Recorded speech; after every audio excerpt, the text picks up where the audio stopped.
Livro de Salmos, Salmo de número 40. Antes de nós iniciarmos a leitura, vamos orar, nos colocar em oração mais uma vez. Senhor Deus e Pai, te agradecemos pelo tamanho e grande privilégio, Senhor, que temos de estar reunidos em Tua presença neste lugar. E o fazemos, Senhor, por compreensão daquilo que o Senhor tem falado e ministrado aos nossos corações.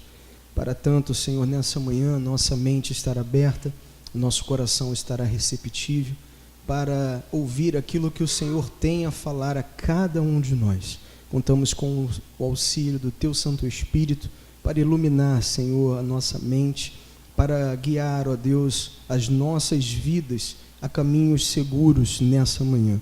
Que toda, Senhor, desatenção seja vencido pelo poder da Tua palavra, que nada, absolutamente nada e ninguém nos roube o privilégio de estarmos com os nossos olhos voltados para a Tua palavra nessa manhã. Ministra, Senhor, a cada um de nós, é o que nós assim oramos em nome de Cristo Jesus.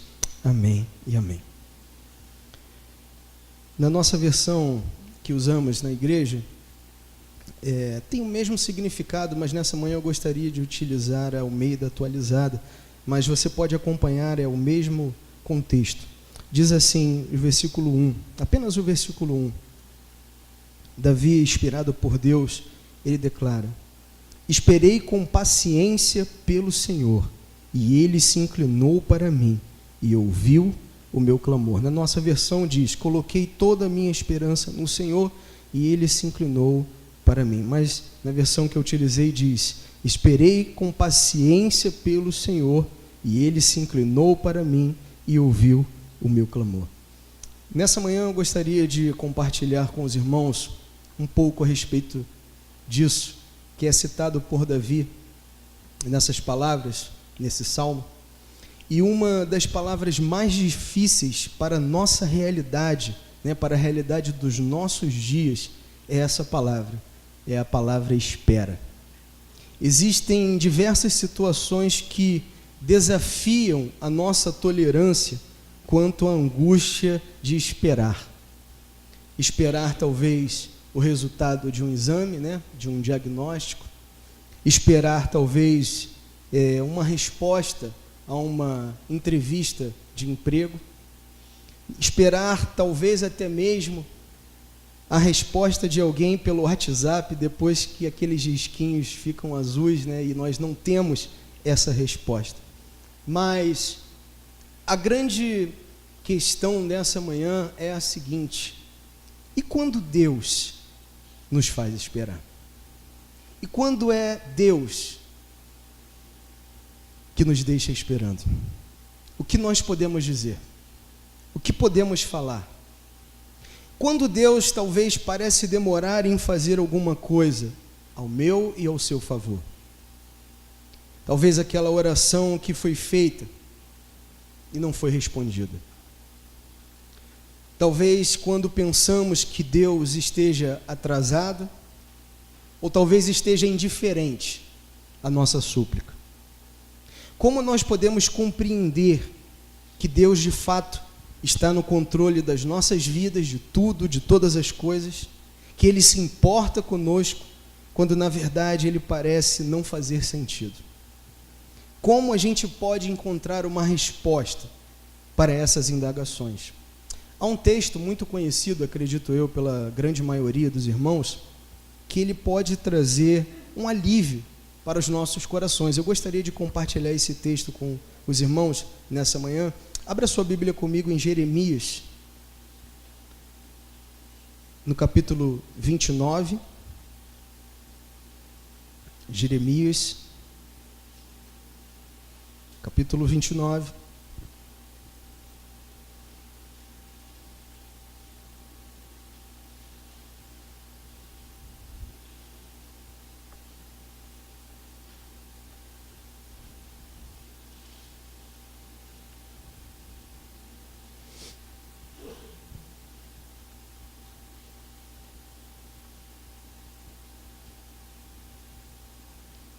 Jeremias, capítulo 29, a partir do versículo 12 em diante, diz assim: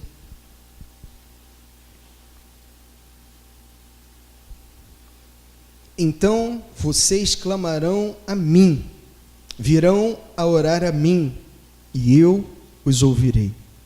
Vocês me procurarão e me acharão, quando me procurarem de todo o coração. Quantos de nós, irmãos, talvez aqui reunidos nessa manhã, por vezes nos permitimos fazer certas indagações e certos questionamentos através ou acerca do agir de Deus e do mover de Deus sobre cada um de nós?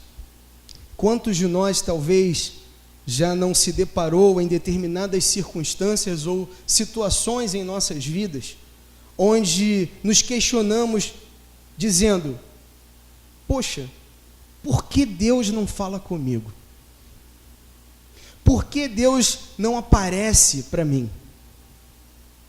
Será que de fato Deus existe mesmo? Ou o cristianismo é apenas mais uma tentativa de explicar o inexplicável? Essas questões, essas indagações, elas surgem quando, em determinados momentos da nossa vida, eu e você, nós oramos, suplicamos, mas parece que a nossa oração chega ao teto e volta. Quantos já se sentiram assim? Então não estou sozinho. Por vezes, a gente ora, a gente clama ao Senhor, suplica ao Senhor, mas parece que o nosso clamor chega ao teto e volta. Quando muitas das vezes eu e você não somos atendidos em nossas petições. Quantos de nós, muitas das vezes, em determinadas situações, já clamaram, suplicaram, oraram ao Senhor, mas, no entanto, a única coisa que receberam talvez foi o silêncio de Deus. E daí a gente chega a algumas conclusões. A gente pensa, bem, será que Deus se importa realmente comigo? Será que de fato Ele está vendo tudo que eu estou passando, vivendo? Onde está Deus em meio a isso? Por que Ele, sendo o Senhor, não me responde? Por que Deus tem permitido tudo isso em minha vida? Essa semana, lendo um livro, a frase de um teólogo que me chamou muita atenção, e eu gostaria de compartilhar com os irmãos nessa manhã. Ele diz assim: a Bíblia, em muitos aspectos, é um manual de como lidar com a ausência de Deus. É uma palavra dura. A Bíblia, em muitos aspectos, é um manual de como lidar com a ausência de Deus. Irmãos, eu confesso que eu nunca tinha enxergado por esse prisma. Confesso aos irmãos que isso me chamou a atenção porque eu nunca tinha enxergado por esse lado. Certamente, à luz da Bíblia, nós vamos encontrar como Deus se relacionava com o seu povo. Nós vamos ver, vamos perceber que desde a criação do mundo, do homem, desde a existência do homem, que foi criado por Deus, o homem, ele tinha um relacionamento direto com o Criador. O homem tinha, de fato, um relacionamento visível ao Senhor. Mas aí, então, chega uma vírgula e entra o pecado no mundo. E com isso, continua havendo esse relacionamento com o Criador. Mas agora o homem, ele já não tem mais aquela presença visível de Deus.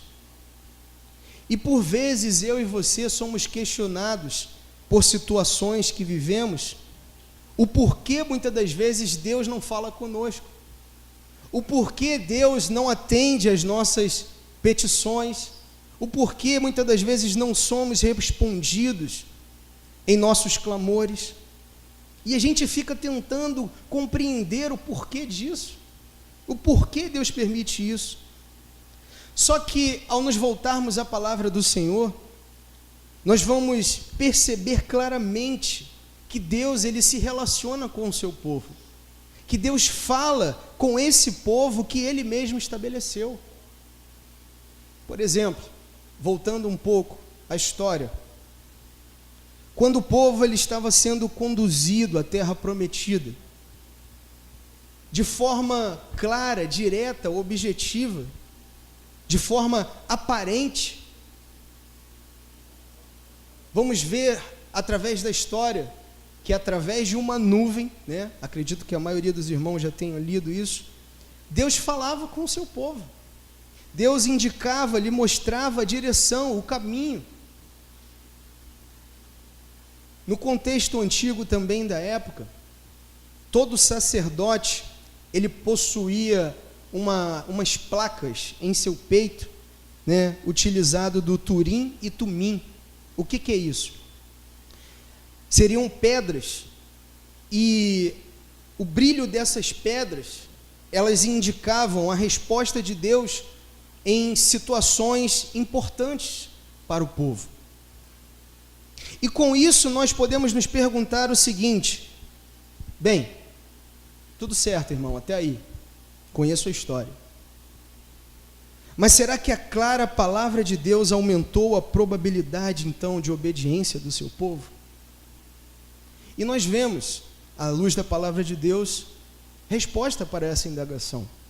Se você puder ir comigo, abra sua Bíblia em Deuteronômio, capítulo 1.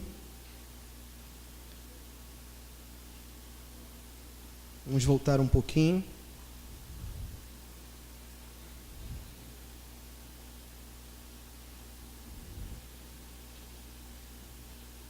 Deuteronômio, capítulo 1.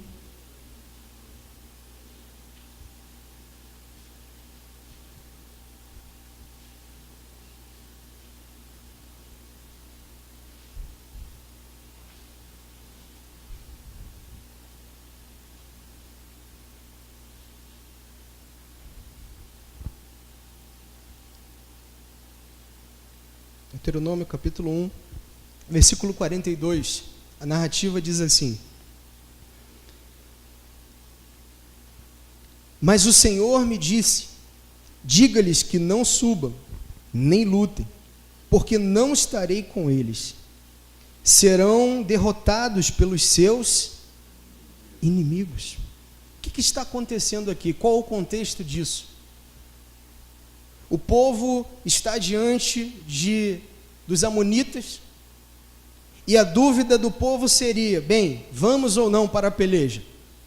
Vamos ou não para a batalha? Então o povo pergunta a Deus: Senhor, subimos para guerrear?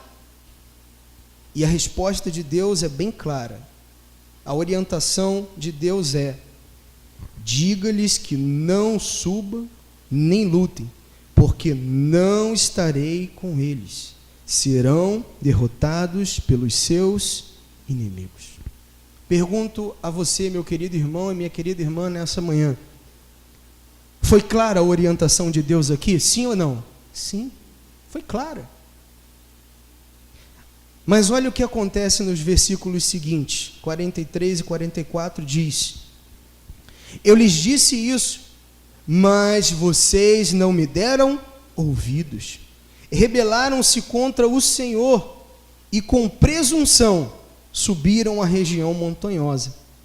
Os amorreus que lá viviam os atacaram, os perseguiram como um enxame de abelhas e os arrasaram desde Seir até Ormá. Veja, o fato, irmãos, de Deus falar com o seu povo o que deveria ser feito, ou o que deveriam fazer, o fato de Deus trazer a orientação ao povo, e a atitude desse mesmo povo para com aquilo que Deus fala, começa a nos indicar alguma coisa, começa a nos apontar para alguma coisa. Por exemplo, na palavra também vamos encontrar Deus dizendo para Adão e Eva: não comam do fruto do conhecimento do bem e do mal. E o que eles fazem? Comem. Por exemplo, na palavra também vamos encontrar Deus falando com Moisés: olha, fale com a rocha e dela sairá água. E no entanto, Moisés resolve bater na rocha. Deus fala certa vez para Saul: olha, extermine determinado povo, não poupe nada e ninguém. Mas ele separa algumas coisinhas para si. E com isso, irmãos, a gente começa a encontrar respostas para os nossos questionamentos, para as nossas indagações, em que o problema muitas das vezes não está em Deus falar, que o problema muitas das vezes não está em Deus orientar ao seu povo, mas está no ser humano em não ouvir o que está sendo dito por Deus.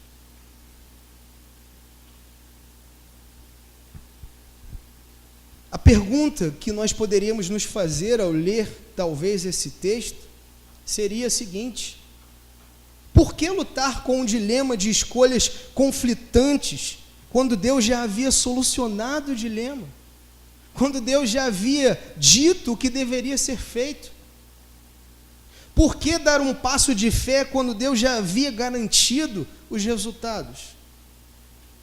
Por que buscar a Deus se Ele já havia revelado tudo de forma tão clara? E nós encontramos as respostas. Vemos que a orientação clara de Deus tornava cada escolha uma questão de obediência e não de fé. O povo aqui representado foi tão mal nesse aspecto que Deus ele começa de novo com uma nova geração. Nós vemos isso na narrativa da expiação da terra. Deus fala claramente, mas o problema muitas das vezes não está em Deus falar. O problema está relacionado em seu povo não ouvir o que ele fala. Um exemplo, para a gente entender muito bem isso. Isso pode ser transmitido através de uma relação entre pai e filho. Você, meu irmão, que é pai, você, minha irmã, que é mãe. Usando aqui um exemplo da minha filha, digamos que daqui a algum tempo ela já atinja a sua idade, de alcançar a compreensão das coisas. E com o passar do tempo, ela fique maior. E todos os dias ela me liga dizendo assim: pai, olha, hoje eu como lasanha ou estrogonofe? Ou se eu então ligasse para o meu pai e questionasse ele, perguntasse a ele qual decisão eu devo tomar em relação a determinadas circunstâncias na minha vida. Eu não sei se os irmãos percebem, mas essa relação, ela se torna um quanto infantil. Agora, o diferente é, se minha filha, por exemplo, já atingindo a capacidade de compreensão das coisas, ela me ligasse e dissesse assim: pai, olha, hoje eu tive uma decisão muito difícil para ser tomada, mas baseado nos seus ensinamentos, nos princípios e valores que extraí da sua criação, que eu aprendi, eu tenho a certeza que fiz a escolha certa. Percebem a diferença? Houve um crescimento nessa relação. E em nossa relação com Deus, irmãos, deve ser da mesma forma, da mesma maneira. A gente precisa estar atento e aplicar os princípios e valores que Ele nos ensina através de Sua palavra. Claro que a nossa relação com Deus não se compara à relação de um pai e um filho, não. A nossa relação com Ele é muito maior, é inimaginável. Ele tem toda a paciência do mundo para nos ouvir, para nos atender. Mas nós precisamos estar cada dia atentos e aplicar os valores e princípios que Ele nos deixou. No livro de Hebreus, por exemplo, nós vemos que Deus, Ele falava com o seu povo. Se você puder ir comigo lá em Hebreus capítulo 1, vamos dar um pulinho lá no livro de Hebreus, quase lá no finalzinho da sua Bíblia.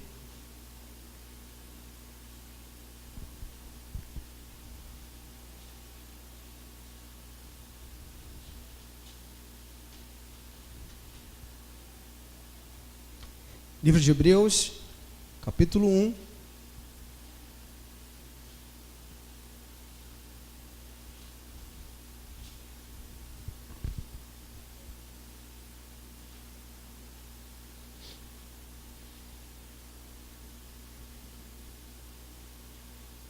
o autor de Hebreus ele também vai se dizer que o problema não está em Deus falar, porque ele fala. Olha o que diz, Hebreus capítulo 1, versos 1 e 2, diz assim: há muito tempo Deus o que, irmãos? Falou.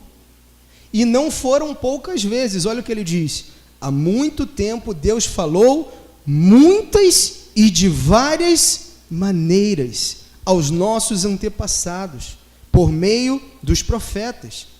Mas nestes últimos dias falou-nos por meio do Filho, a quem constituiu o herdeiro de todas as coisas e por meio de quem fez o universo. Veja, observe. E Deus continua falando ao seu povo através da sua palavra. Não cessou a fala de Deus. Aos antepassados, falava através de profetas, de homens que eram levantados por aquela geração. O autor de Hebreus cita que nos últimos tempos nos falou por meio do Filho. E Deus continua falando ao seu povo através da sua palavra. E muitas das vezes eu e você estamos pedindo para que Ele fale conosco de forma extraordinária, para que nós venhamos ouvir algo de sobrenatural. Mas não podemos esquecer que Ele já falou e continua falando. Essa semana eu vi uma figura na internet muito interessante. É a figura de um desenho, um homem ajoelhado, chorando, dizendo assim: Senhor, fala comigo, preciso ouvir a sua voz. E do céu sai uma mão assim com uma Bíblia, entregando para ele. E é exatamente isso, irmãos. É através dessa palavra, meu querido irmão, minha querida irmã, que Deus fala a cada um de nós. Você não precisa ouvir uma voz grossa, fulano. Não, não é isso. Você não precisa ir em locais, que se dizem supostamente locais onde Deus fala através da boca do fulano. Vamos desprezar isso? Não, mas não é esse o contexto. A palavra nos orienta que Ele falou no passado e continua falando no presente através da sua palavra.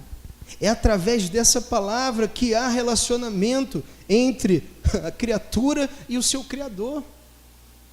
É através dela, irmãos, que encontramos respostas para todas aquelas perguntas que nós iniciamos quando iniciamos a leitura. Vamos voltar um pouquinho à história do povo.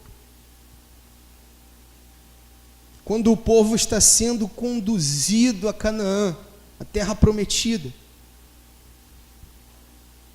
Vemos que foi uma peleja, uma luta. Mas para que houvesse então a saída do povo, teve que acontecer uma intervenção de Deus. E com isso nós vemos aí as pragas do Egito. Em seguida, o povo está marchando, caminhando, e se depara com um grande mar. E não só isso, vinha também Faraó e seu exército atrás, os perseguindo.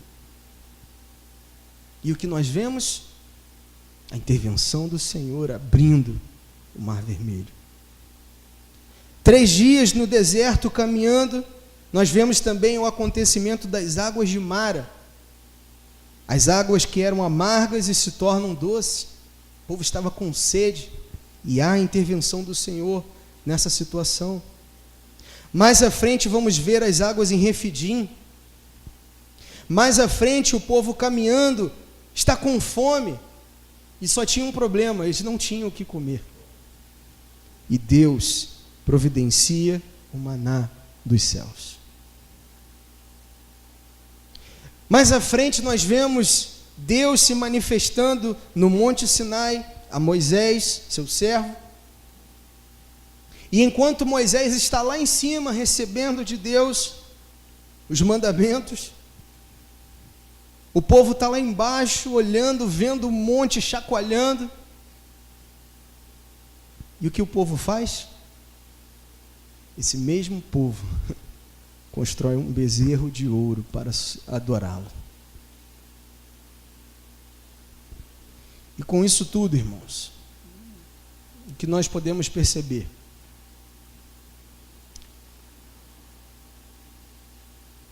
Que esse mesmo povo, os israelitas, são uma grande demonstração de que os sinais nos tornam viciados apenas em sinais e não em Deus. Com isso, nós podemos ver que Deus forneceu sinais em abundância, sim, mas a fé dos israelitas se torna preguiçosa.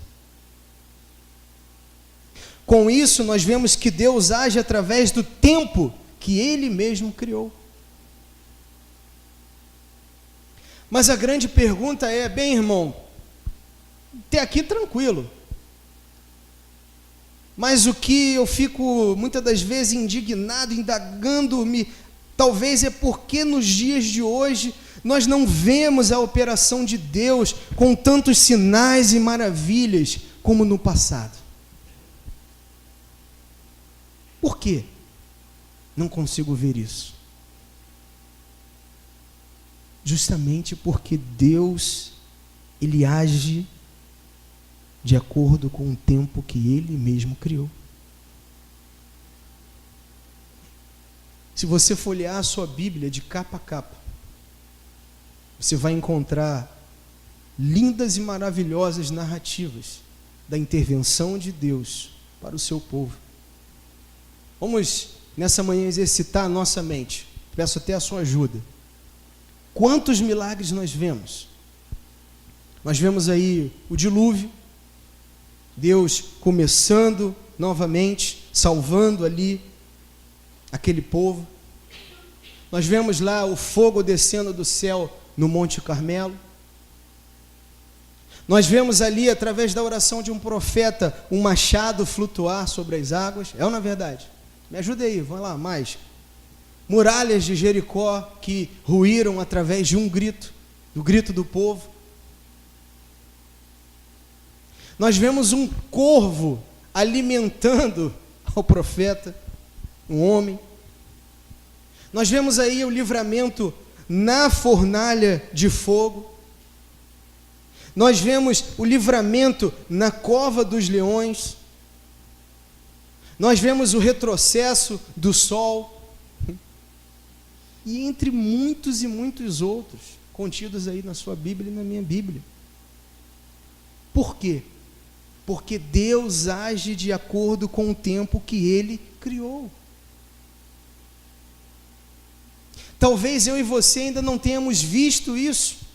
Algo miraculoso, algo extraordinário, algo sobrenatural. Mas o que eu quero dizer a você, meu irmão e minha irmã, abra a lente da sua vida nessa manhã, aumente, amplie a sua visão. E como não ver Deus agindo e conduzindo a trajetória da sua vida? Por exemplo, quando observamos a vida de José, um homem que teve um sonho e foi perseguido por isso, vendido, odiado pelos seus irmãos, passa as maiores atrocidades que um homem passa em sua vida, vive tudo o que viveu, tudo o que passou. Observe na vida desse homem. E eu pergunto a você, meu irmão e minha irmã, que milagre Deus fez na vida dele? Nenhum. Mas observe o agir de Deus em toda a condução da vida de José, de onde ele era, aonde ele chegou. Observe a mão de Deus conduzindo a trajetória da vida de José. Podemos nos lembrar nessa manhã da vida de Jó. Vemos que Deus o restituiu tudo em dobro. Beleza, irmão, conheço a história. Eu pergunto, O que acontece de sobrenatural na vida dele? Nada. Que milagre acontece na vida dele? Extraordinário? Nenhum. Mas como não ver Deus em toda a trajetória na vida desse homem? Às vezes nós somos assim, irmãos. É por isso que muitas das vezes surgem os questionamentos, os porquês. Por que, Senhor? O Senhor está permitindo isso? Por que o Senhor não aparece para mim? Por que eu não vejo algo de sobrenatural? Por que isso tudo está me cercando dessa maneira? Será que o Senhor não está vendo? E às vezes nós somos, irmãos, incentivados por esses questionamentos, a querermos ver, muitas das vezes, algo sobrenatural de Deus em nossas vidas. E Deus vem a agir com todo o seu poder em determinada situação. Que Deus fale a nós de forma extraordinária. Mas eu gostaria de dizer a você, meu irmão e minha irmã, nessa manhã, pode ser que Deus não faça cair fogo dos céus na sua vida. Pode ser que Deus não abra o mar vermelho para você. Mas dando um zoom out na nossa vida, ampliando a nossa visão, como não perceber a poderosa mão de Deus conduzindo a nossa trajetória? Como não ver Deus? Talvez seja por isso que Davi, ele cita: esperei com paciência no Senhor. Porque logo em seguida você vai ver a narrativa dele. Você vai ver a intervenção desse Senhor. Só que esperar com paciência é uma virtude.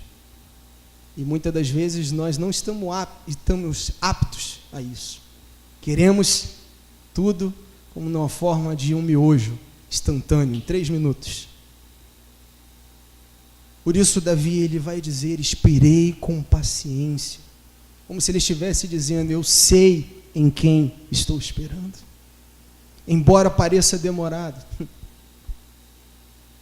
mas eu sei que o livramento virá dele. E talvez, muitas das vezes, cercado por circunstâncias, por adversidades, por problemas que talvez você esteja vivendo e eu esteja vivendo, são reais, são aparentes. Mas nós esperamos algo de sobrenatural de Deus. E a gente não consegue entender isso. E por isso surgem essas questões dizendo: Senhor, cadê o Senhor em meio a tudo isso? Como foi dito, pode ser que o mar não se abra, meu irmão. Pode ser que o fogo não caia do céu, pode ser que não derrame o maná sobre a sua vida, sobre a minha vida. Mas amplie a sua visão nessa manhã. Como não perceber a mão de Deus conduzindo a sua vida e a minha vida? Como não enxergar Deus em toda a nossa trajetória?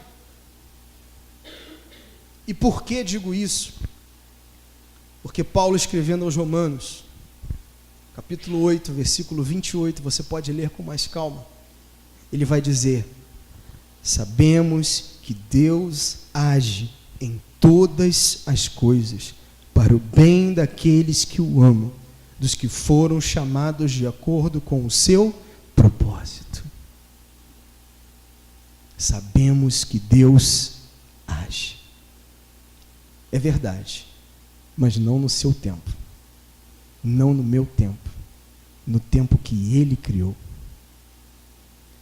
Podemos estar certos que Ele está agindo, não somente em uma situação, mas segundo a sua palavra, em todas as coisas.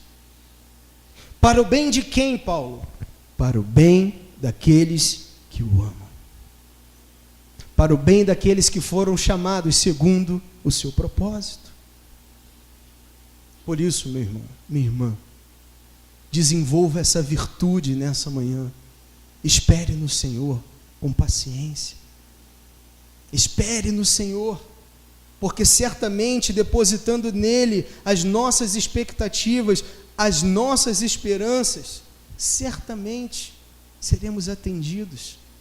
Talvez pareça demorado aos seus olhos, aos meus olhos, mas Deus age de acordo com o tempo que Ele mesmo criou. Uma coisa nós podemos estar certos nessa manhã, é aplicarmos essa palavra aos nossos questionamentos, às nossas indagações. Dizer, sabemos que Deus age em todas as coisas para o bem daqueles que o amam, dos que foram chamados de acordo com o seu propósito. Talvez nós não estejamos vendo, talvez não estejamos ouvindo, talvez não estejamos percebendo, mas esteja certo, Ele está agindo, Ele está trabalhando. O que nós precisamos crer é, como diz Davi, esperei com paciência no Senhor. E Paulo vai corroborar dizendo, porque Ele está agindo em todas as coisas para o bem daqueles que o amam.